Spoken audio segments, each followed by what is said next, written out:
Mwili kuhisi unawasha. Hizi ndizo sababu ambazo zinasababisha mtu kufungwa kiroho. Kwa hiyo unasikia mwili wako unawasha sana, unasikia kabisa kuna vitu vinatembea ndani ya mwili wako, maana yake kuna sababu ambazo zimeanzia rohoni lakini zimekuja mwilini. Bwana Yesu asifiwe sana. Kwa hiyo mwili wako kuwasha sio tatizo ambalo limezuka tu katika mwili, limeanzia rohoni. Yapasa ugundue na ulitambue, na ukishatambua hicho kitu, chukua hatua, uanze kuomba. Kuna madhara makubwa sana unapokuwa umefungwa halafu unashindwa kujinasua kutoka kwenye kifungo. Kuna madhara makubwa sana, lakini unapotambua kuwa umefungwa, ukiomba, kuna siri kubwa sana, na unaweza kufunguliwa na kufikia hatima yako ambayo Mungu amekuitia. Bwana Yesu asifiwe sana. Naomba nikwambie kitu kimoja. Nataka nikwambie kitu kimoja. Kuna madhara makubwa sana ambayo yanatokea pale ambapo mtu amefungwa kiroho. Ngoja nikuoneshe pale unapokuwa umeshindwa kujinasua kutoka ni vifungo vya kiroho. Kuna madhara makubwa sana. Angalia kitabu cha Isaya. Kitabu cha Isaya sura 28 na mstari 22.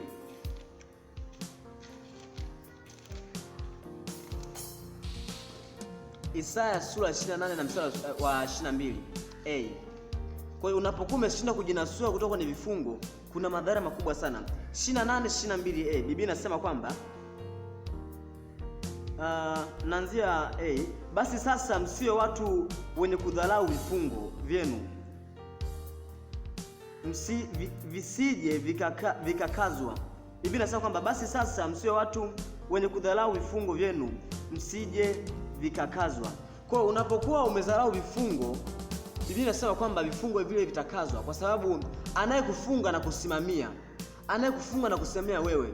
Kwa unapozidi kujiregeza, kujinasua, unaposhindwa kujinasua kutoka kwenye kifungo kile, yeye anakikaza kile kifungo. Bwana Yesu asifiwe sana. Anakaza kabisa uzidi kufungwa. Kama kwenye umaskini anakukaza, kama ni kwenye ndoa anakaza kabisa, migogoro ya ndoa inaongezeka. Kama ni kwenye elimu anakaza kabisa, anafunga akili yako. Bwana Yesu asifiwe sana. Kwa ukidharau kifungo ulichofungwa wewe, adui anakikaza.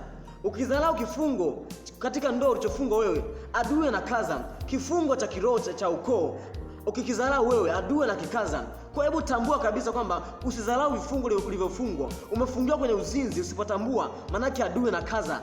Bwana Yesu asifiwe sana. Ogopa sana kukazwa katika kifungo chako. Kifungo kikikazwa maana yake unaandaa hatima ya kufa. Unaandaa kifo. Na ukifa maana yake ni moja kwa moja motoni, kwa sababu maagizo aliyokupa Mungu na Mungu alichokuweka ndani yako hakijatimia katika ulimwengu huu. Haleluya. Mpendo, naomba unisikilize kwa makini sana. Usije ukadharau vifungo. Unapokuwa unadharau vifungo vyako vya kiroho vinakazwa.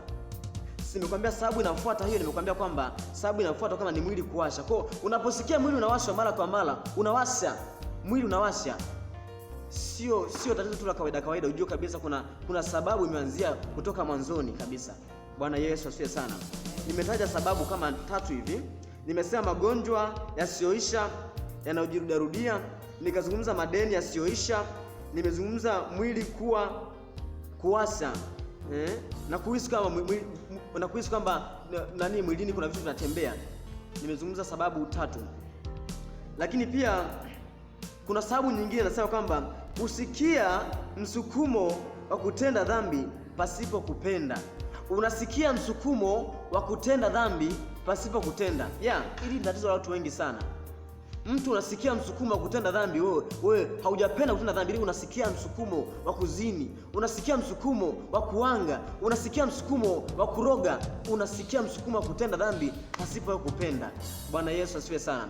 Paulo anasema kwamba kile nisichokipenda ndicho nachokifanya, lakini kile ambacho sikipendi, Biblia inasema kwamba Paulo anasema kwamba kile nisichokipenda ndicho anachokifanya, lakini kile ambacho nakipenda sikifanyi. Sijui umeelewa hapo? Kile anachokipenda akifanyi, lakini kile ambacho anachokipenda ndicho anachokifanya yeye. Maana hapo kuna sababu. Wewe unachokipenda ukifanyi, usichokipenda ndicho unachokifanya. Maana wewe umefungwa rohoni. ili kusudi ufanye kile kitu ambacho unakipenda, lazima ujinasue. Lazima ujinasue. Mwishoni tunaomba kwa pamoja tujinasue kutoka kwenye vifungo. Natamani mwishoni tuombe kabisa kwa pamoja tujinasue kutoka kwenye vifungo vya kiroho. Kwa hiyo tatizo linapoanzia rohoni, likishadhihirishwa mwilini, usinyamaze kimya. Lakini hata kabla hajadhihirishwa mwilini, anza kuomba, kwa sababu kuna matatizo mengine yameshatokea rohoni, inabidi uzuie kabla hajatokea. Bwana Yesu asifiwe sana. Nimekwambia kwamba the spiritual one control the physical one. Maana yake kwamba ulimwengu wa kiroho unaongoza ulimwengu wa kimwili. Ulimwengu wa kimwili unaongoza na ulimwengu wa kiroho. Mwili nimekwambia ni cover ambayo inaongoza na roho. Imefunika kitu ambacho cha muhimu sana. Kama vile simu ambavyo button zile na housing ni kitu ambacho ni kama cha juu tu, ambacho kama yani hata kama ukiondoa unaweza kutumia kitu cha ndani. Lakini the most wanted kipo ndani yake, ambacho kimeunganishwa na mitandao yote, kipo ndani yake. Lakini cha nje ni housing, cover tu. Bwana Yesu asifiwe sana. Tambua hicho kitu. Tambua hicho kitu kwamba dalili nyingine ya kiroho, dalili nyingine ya kufungwa katika ulimwengu wa kiroho, unafanya dhambi pasipo kupenda. Bwana Yesu asifiwe sana. Lakini pia dalili nyingine ni kuota ndoto mbaya za kutisha. Kuota ndoto mbaya za kutisha. Kuota ndoto mbaya za kutisha maana yake ni kwamba umefungwa rohoni. Haiwezekani tu kila siku unaota ndoto za kutisha. Yaani kila siku ukiota ndoto ni za kutisha. Kwa mfano mtu unaota unakimbizwa na nyoka, unakimbizwa na swala, unakimbizwa na simba, unakimbizwa na tembo. Yaani unakimbizwa na vitu vya ajabu ajabu, ndoto za kutisha tu. Unaota huko unazama kwenye maji. Unaota labda unapita kwa majaribu katika ndoto, unaona ndoto za kutisha, maana yake wewe umefungwa rohoni. Na kuna siri katika ndoto. Kila ndoto inayotokea usidharau. Biblia inasema kwamba ndoto ni bayana. Ndoto Mungu anajilisha katika ndoto. Matatizo mengine yanakuja katika ndoto kukumbusha kwamba uyasovu. Ndoto usidharau. Kitu unachokiona katika ndoto hivi leo, hata kama kisipotokea kesho, maana yake kuna siku zinazokuja kitatokea. Ndoto ni bayana. Ndoto ni bayana. Na Mungu sio kwamba labda kila siku labda ameruhusu kama hivi vitu viwepo, kama wewe unaota labda unakimbizwa. Mungu hajaruhusu vitu. Vitu vingine hivyo vinakuja kutokana na nguvu za giza, zinakuja ndani yako kwamba zikuonesha kama umeshafungwa tayari. Lakini Mungu kazi yake ni kumfundisha mwanadamu kupitia ndoto, yani kupitia ndoto unajifunza kwa Mungu. Lakini unakuta adui anaagiza ndoto zake katika ulimwengu wa kiroho kukutisha wewe. Bwana Yesu asifiwe sana. Mungu pia anazungumza katika ndoto. Tunakumbuka kabisa Mungu alizungumza na Abimeleki. Alizungumza na Abimeleki katika ndoto. Mungu pia akazungumza na akina Abraham, akina Yakobo, akina Labani, akazungumza nao katika ndoto. Kwa hiyo Mungu anazungumza, lakini a positive change ndio Mungu anazungumza katika ndoto, sio negative. Negative anakupa kama hicho kitu kinakutokea, hebu kuwa nacho makini. Uwe mwana maombi, na ukiomba utajua kabisa hapa kuna sababu. Bwana Yesu asifiwe sana. Nielewe tafadhali. Kwa hiyo unaota ndoto za mara kwa mara unakimbizwa, unaota ndoto za kutisha, ndoto za ajabu, ni dhahiri kwamba wewe umefungwa rohoni. Haleluya. Umefungwa rohoni. Lakini pia sababu nyingine kuwa na hasira iliyopitiliza. Yaani una hasira iliyopitiliza. Kuwa na hasira iliyopitiliza kiasi. Unajua kuna hasira na kuna hasira zaidi. Kuna mtu mwingine ukimgusa hata kidogo tu, yani ashapalama kabisa, yani kugombana moja kwa moja. Ukimgusa kidogo tu anataka kukupiga kabisa.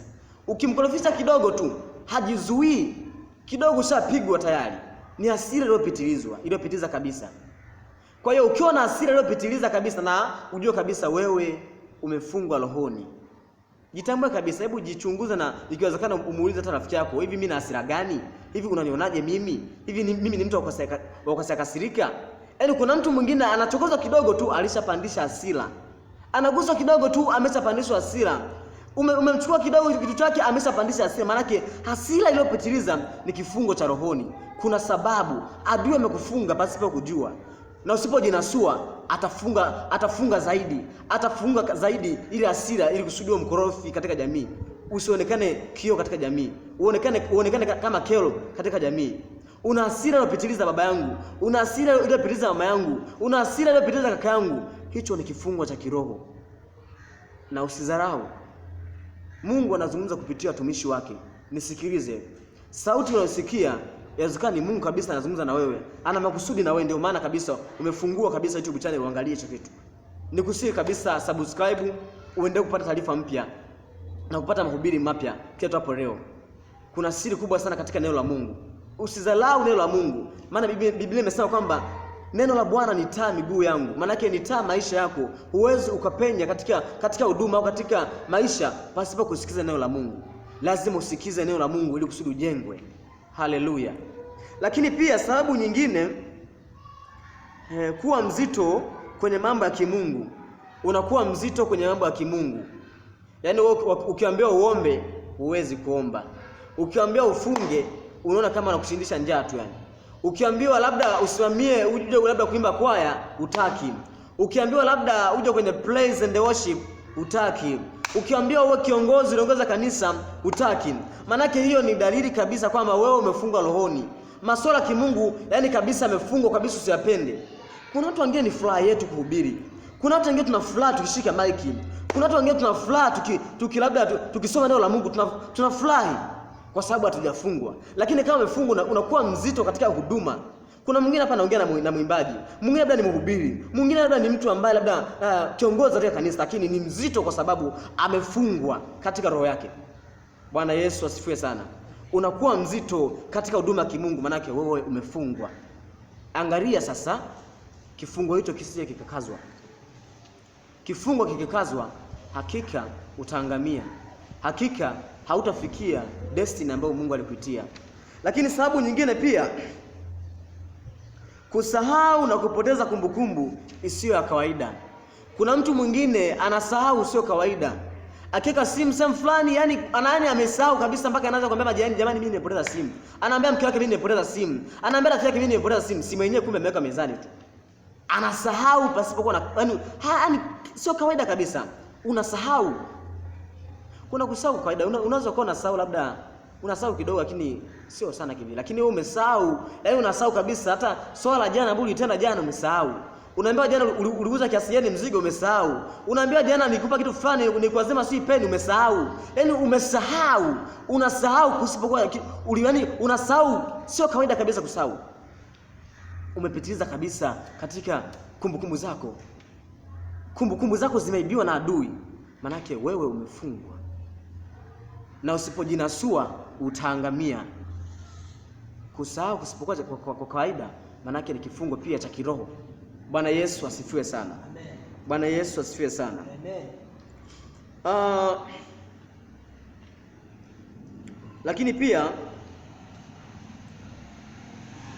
Lakini pia sababu nyingine, kuwa na haiba inayobadilika. Sababu nyingine au dalili nyingine ya vifungo vya kiroho, kuwa na haiba inayobadilika. Unajua naposema kuwa na haiba inayobadilika ni kwamba wewe ulikuwa leo hivi, kesho uko hivi. Kesho kutwa uko hivi, leo uko hivi. Leo umekuja kanisani, kesho unajisikia usije kanisani. Leo umeomba, kesho unajisikia usiombe. Leo umefunga, wiki ijayo unajisikia usifunge. Yaani ni mtu akujisikia tu haiba zako hazieleweki. Leo mara hivi, kesho hivi. Kesho hivi, kesho kutwa hivi. Unakuwa na haiba zinazobadilika mara kwa mara. Haujisimami maana yake hauna msimamo. Kutokuwa na msimamo ambao ni halisia. Kama kweli umempokea Yesu lazima uendane katika misingi ya Kikristo. Kama kweli umeamua kumpokea Yesu lazima ufuate sheria za Kristo. Lakini leo umezini, leo umefanya nini? Leo si umefanya nini? Leo manake una haiba ambazo wewe zinabadilika mara kwa mara za kimaisha. Wewe sasa umefungwa. Umefungwa kabisa. Na huwezi ukatambua kama umefungwa kwa sababu ufuatii neno la Mungu. Huenda hata hapa na hubiri unawaza tu yani ucancel. Utoe kwenye video hii. Lakini ukiwa una haiba leo tulia katika kumtafuta Mungu, manake wewe ni mmoja wa watu ambao tayari wameshakuwa teule wa Mungu ambao hawajafungwa wako complete. Yatambue haya manake ukiadharau haya utaangamia. Bwana Yesu asifiwe sana. Amen. Lakini pia sababu nyingine Okay, sababu unaona tuishie hapa kwa sababu twende katika mbinu za kujinasua. Kuna mbinu za kujinasua kutoka kwenye vifungo vya kiroho. Mbinu za kujinasua. Mbinu ya kwanza, kutumia vifungu vya Biblia wakati wa kuomba. Tumia vifungu vya Biblia wakati wa kuomba. Siri ya kumshinda adui ni kuomba. Unaposikia mtu ameokoka alafu aombi, huyo sio mtu aliyeokoka. Na unapokuwa unataka kujinasua na kumshinda adui, tumia neno la Mungu, tumia lugha, kunena kwa lugha. Neno la Mungu kunena kwa lugha na lugha za wanadamu. Manake omba katika lugha ya kawaida, tumia silaha ambayo ni neno la Mungu, na tumia lugha ya kimungu. Manake kunena kwa lugha. Manake unapotumia neno la Mungu, kwa mfano nasema kwamba labda imeandikwa, nimekabidhiwa funguo lote nitakalifunga duniani na mbinguni nimefungwa.